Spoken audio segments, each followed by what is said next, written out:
চলে এসেছে বলিউডের ওয়েডিং সিজন। চলুন দেখে নেই কে কে হতে যাচ্ছে নেক্সট ইয়ারের সেলিব্রিটি কাপল। শুরুতেই শুরু করা যাক সুপারস্টার ঋত্বিক রোশনকে দিয়ে। ভালোবেসে তিনি বিয়ে করেছিলেন তার হাই স্কুল সুইটহার্ট সুজানকে। তবে 14 বছর পর বারবারা মরি বা কঙ্গনা রানাউতের সাথে একের পর এক পরকীয়ার কারণে তাদের 400 কোটি টাকার ডিভোর্স হয়ে যায়। এরপর ঋত্বিক বেশ কিছুদিন সিঙ্গেল থাকলেও 2022 থেকে তিনি ডেট করছেন থিয়েটার অভিনেত্রী সাবা আজাদের সাথে।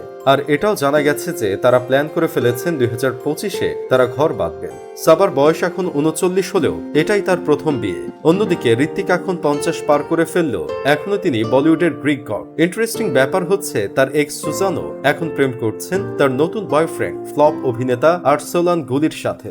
সেলিব্রিটি ওয়েডিং লিস্টে এরপর আছেন বলিউডের এই সময়ের টপ নায়িকা কৃতি সানন। কৃতির বয়স এখন 34, তাই মনে হয় তিনি ভাবছেন বিয়ে করার এটাই পারফেক্ট টাইম। বেশ কিছুদিন থেকেই তিনি ডুবে ডুবে জল খাচ্ছেন কবির বাহির সাথে।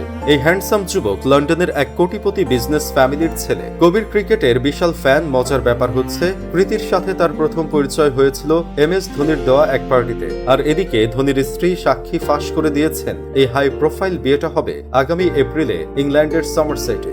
এরপরের বিয়েটা অবশ্যই একটু অন্যরকম। সুপারস্টার আমির খান এই 59 বছর বয়সে তার বিয়ের হ্যাট্রিক পূরণ করতে যাচ্ছেন। আর এবারের পাত্রী হচ্ছেন ফাতিমা সানা শেখ, যিনি দাঙ্গাল মুভিতে আমিরের মেয়ে হয়েছিলেন। বেশ অনেকদিন ধরেই তারা আমিরের হয়ে অ্যাপার্টমেন্টে একরকম লিভ টুগেদার করছেন। আমির আসলে অপেক্ষা করছিলেন তার মেয়ে ইরা খানের বিয়েটা হয়ে যাবার জন্য। হাজার হলেও মেয়ের আগে বাবার বিয়ে হয়ে গেলে একটি অত লেগেই থাকে। স্ত্রী দুইয়ের এরপর শ্রদ্ধা কাপুরের বক্স অফিস এখন অন্য লেভেলে। এদিকে তার বয়স এখন 37 পার হয়ে গেছে, তাই ফ্যামিলি থেকে বিয়ে করার একটা প্রেশার তো আছে। আর ফিল্ম রাইটার রাহুল মোদির সাথে তার প্রেমের ব্যাপারটা ওপেন সিক্রেট। এই রাহুল পেয়ার কা পাঞ্চনামার মতো বেশ কয়েকটি সুপারহিট সিনেমা লিখেছেন।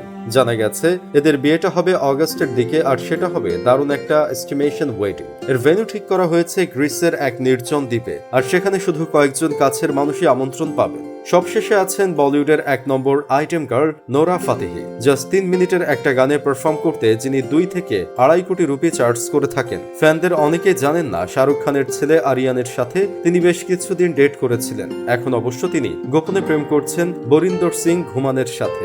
এই বরিন্দর সিং একজন নামকরা পেশাদার বডি বিল্ডার। বেশ কয়েকবার তিনি মিস্টার ইন্ডিয়া টাইটেল জিতেছেন। বোঝাই যাচ্ছে এই মাসল দেখিয়ে তিনি নোরাকেও জিতে নিয়েছেন, কারণ সামনের বছরের শেষের দিকে তারা দুজনে 7 পাকে বাধা পড়বেন।